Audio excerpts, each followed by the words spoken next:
Alright, so welcome to the online lecture series for A Levels AS Biology, and I'm Heather Rizvi, and I will be teaching you from now onwards. Starting off from the very first chapter, which is the ultrastructure of cells, or which is the cells, or which is the animals or plant cells, we're going to discuss about this in three important parts. We'll be dividing into three important parts, so it's it does not create a lot of confusion to you, as well as it's not a lot of work on your plate. So this chapter is divided into three parts, ठीक है? And those three parts are basically the microscopes. Then we'll be shifting our concept of microscopes to learning about the animal and plant cells. And then after learning about the animal and plant cells, we are going to discuss about the ultrastructure of plant and animal cells, right?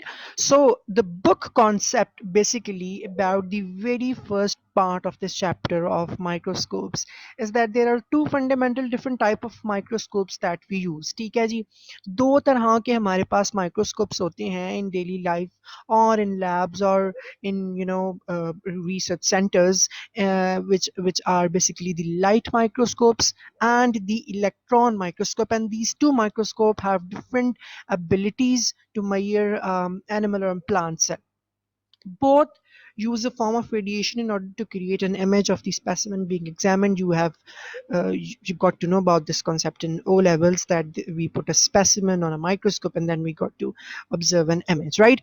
So there is a radiation that goes into it, and then you get an image, you get a detailed image, you observe a lot of structure of an animal or plant cell. The light microscope uses a light source of radiation, ठीक है, while the electron microscope uses electrons for reasons are discussed later, right? So the light microscope you got to know कि हमारे पास एक light source होता है, चाहे अब उसमें भी कुछ बहुत सारी different specifications होती हैं. In light microscopes we have एक mirror attached होता है जिसको हम sun से light को reflect करते हैं अपने microscope में, and then we see an image. And एक टाइप ऑफ लाइट माइक्रोस्कोप वो होता है जिसको इलेक्ट्रिकल होता है, जिसके अंदर एक लाइट पीस अटैच होता है, जिस लाइट को आप बटन की तरह ऑन कर लेते हैं, जैसे आप अपने रूम्स की लाइट को ऑन करते हैं उस तरह उस लाइट को ऑन कर लेते हैं, उस लाइट की रेडिएशन पास करती हैं और आपको एक इमेज आपके आई पीस में नजर आ जाती है, right?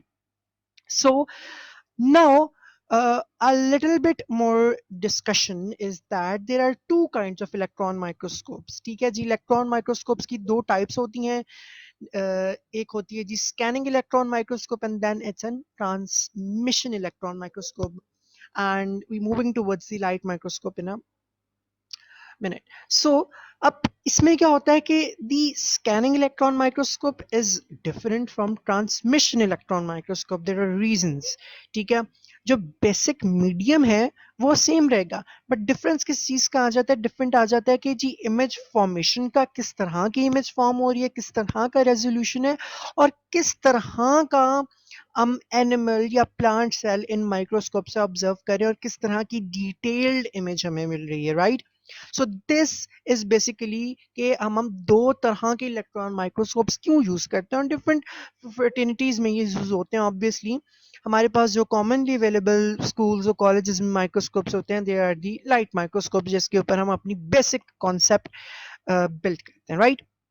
So this is really important. अब इसमें क्या इंपॉर्टेंट है कि सी, अब इसमें मीडियम बहुत इंपॉर्टेंट होता है, डायमेंशन बहुत इंपॉर्टेंट होती है, और magnification and obviously the maximum resolution. These things are to be learn by heart, because इसका एमसीक्यू आ जाता है. ना भी आए तो आपको पता होना चाहिए, किसी ना किसी तरह ये क्वेश्चन में पूछ लेते हैं. अगर ये इस बारे में इसका क्वेश्चन किसी भी पेपर 1 में, पेपर 2 में, पेपर 4 में आता है, तो आपको पता होना चाहिए कि इनके रेजोल्यूशंस क्या हैं, इसकी मैग्निफिकेशन क्या है, इनका medium, because it's these are the basic understandings of microscopes, and if you don't have these, you are not able to attempt a question, right?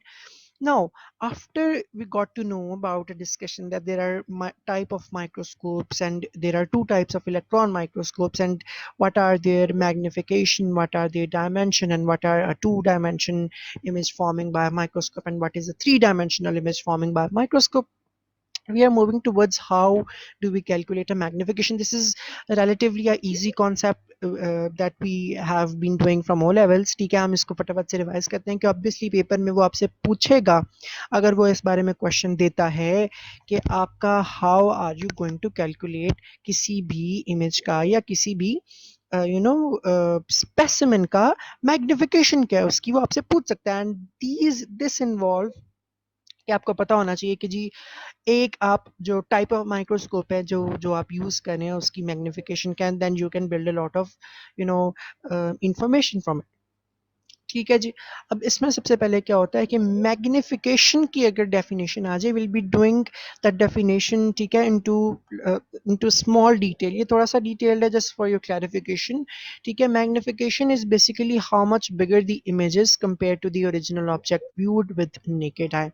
For example, आप अगर एक जो आपका एक माइक्रोस्कोप होता है, ठीक है, सबने यूज़ किया होगा, सबको पता है कि एक माइक्रोस्कोप के अंदर हम अगर एक एंट अपनी नेकेड आइट से देखते हैं तो वो कितना छोटा लग रहा होता है। जब आप एक माइक्रोस्कोप उसके ऊपर डाल के देखते हैं और उसके लेंस के थ्रू आप देखते हैं, ठीक है, सो आपको पता चलता है कि वो कितना बड़ा है और उसमें कितने फीचर्स वाज़िया हो जाते हैं, right. So magnification is how much bigger the image is compared to the original object viewed with the naked eye, right? थोड़ा सा इसको कंसाइज करेंगे and will move on towards कि जी मैग्निफिकेशन की easy definition as well as magnification का formula कभी भी वो आपसे कैलकुलेट करने आ जाए। और ये फार्मूला ऐसा फार्मूला है कि इसको वो रोटेट करके भी आपको दे सकते हैं, then you need to find out magnification और then you need to find image size, और देन फॉर एग्जांपल अगर वो आपको इमेज साइज और मैग्निफिकेशन दे दें, then you need to find the actual size of the image. So this things a lot of expertise आपको पता होना चाहिए इस concept के बारे में। So if you want to write or if you want to remember this, so इसका मतलब होता है m equals to IA, ठीक है, जिसका मतलब है magnification equals to the size of image divided by the actual size, and you will be going to find out its magnification. And don't forget कि आपने उसमें क्या करना है, ठीक है जी। अच्छा, now the next thing is the resolution. बड़ा इंपॉर्टेंट कॉन्सेप्ट है मैग्निफिकेशन और रेजोल्यूशन में बच्चे बहुत दफ़ा कंफ्यूज होते हैं। एंड आपको पता होना चाहिए कि व्हाट इज द इसमें क्या डिफरेंस होता है कि magnification is how magnification is different from the resolution, ठीक है। जैसे हमने ऊपर स्टडी किया था कि इसकी मैग्निफिकेशन ये होती है और इसकी रेजोल्यूशन ये होती है, तो ऑब्वियसली द स्टूडेंट जो कैमरा को यूज़ करते आ रहे हैं या जो बहुत ज़्यादा मोबाइल फ्रीक्स और इंटरनेट फ्रीक्स और जो इस मीडियम से करते हैं, तो उनको पता होगा, उनको थोड़ा सा नॉलेज होएगा कि एक रेजोल्यूशन का क्या मतलब है। एंड ऑब्वियसली आप सारे लोग जब मूवीज़ देखते हैं, आप 480p में या 620p में जब मूवीज़ देखते हैं तो वो उसका रेजोल्यूशन हो जाता है, right. So resolution is how well a microscope distinguishes between two points that are close together. इसकी ये सिंपल डेफिनेशन है, हम इसको थोड़ा सा डिटेल में भी करेंगे। Will be going to see a small video and then हमें पता चलेगा कि क्या किस तरह से एक मैग्निफिकेशन और micro, but if someone ask you तो आपको आपके जहन में उसी वक्त क्लिक कर जाना चाहिए कि रेजोल्यूशन क्या होता है। रेजोल्यूशन होता है कि एक माइक्रोस्कोप की एबिलिटी, क्या एबिलिटी है between distinguishing between two points that are close together. Now अब इसमें होता क्या, कभी वो आपसे पूछ ले कि यू वांट टू प्रिपेयर, अब क्योंकि हमने प्रैक्टिकल पार्ट भी करना होता है, तो I am adding the I have added specifically कि जी जनाब आपको पता होना चाहिए कि if you want to prepare a specimen तो वो आप किस तरह से स्पेसिमेन को प्रिपेयर कर रहे हैं। So to prepare slides for light microscopes the specimen must be dehydrated, embedded in wax and sectioned, stained and mounted. इसको हम पढ़ेंगे इन डिटेल। अब डिहाइड्रेटेड का मतलब क्या होता है, उसमें कोई वाटर कंटेंट नहीं होना चाहिए या वो गीला नहीं होना चाहिए, क्योंकि ऑब्वियसली आपने अपने आईपीस से देखना है उसमें कोई ना कोई आप स्ट्रक्चर ऑब्जर्व नहीं करेंगे। एम्बेडेड इन वैक्स क्यों होता है, ताकि वो अपनी जगह पे स्टिक रहे और उसका रेजोल्यूशन क्लियर है।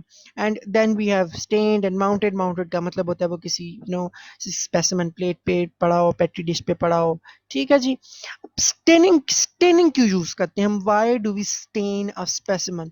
उसकी वजह ये होती है कि staining is use to increase contrast in a specimen in order to observe transparent and colourless structures. Obviously बड़ा इंपॉर्टेंट ये कॉन्सेप्ट है कि स्टेनिंग आप क्यों कर रहे हैं, ताकि आपको ऑब्वियसली चीज़ों को ज़रा बेहतर तरीके से आपको नजर आए. And stains work by binding to different types of molecules or cell structures. This allows different components of cells to be identified and is known as differential staining. कभी कभार क्या होता है, इसको अगर हम थोड़ा सा मैं आपको डिटेल में बताऊंगा, कभी कभार डिफरेंट कलर्स, आप किसी पार्ट पे किसी चीज़ पे आप डिफरेंट स्टेन्स को डिफरेंट कलर्स को यूज़ करते हैं और आपके पास ज़रा डिफरेंशिएटेड आपके आई पीस में आ जाता है कि आपको पता चल जाता है कि ये किसी एनिमल की लगे हैं. हाइपोथेटिकली मैं आपको बता रहा हूँ, ठीक है. Moving on towards our video, we'll be seeing it in a bit detail. हम देखेंगे कि जी लाइट माइक्रोस्कोप्स की हमारे पास वीडियोस हैं, इलेक्ट्रॉन माइक्रोस्कोप्स की videos, and then we'll be moving forward towards understanding के जनाब इसके पार्ट्स क्या हैं एंड इलेक्ट्रॉन माइक्रोस्कोप के क्या पार्ट्स होते हैं, ठीक है. एंड दी बेसिक डिस्कशन बहुत इंपॉर्टेंट आ जाती है कभी कभार. हम पिक्चर्स को किस तरह से ऑब्जर्व करते हैं, मैग्निफिकेशन को हम डिटेल से पढ़ेंगे. So for now it's enough, we call it a day and will be resuming back tomorrow same time same place. And I'm signing out. Take care guys. Allah Hafiz.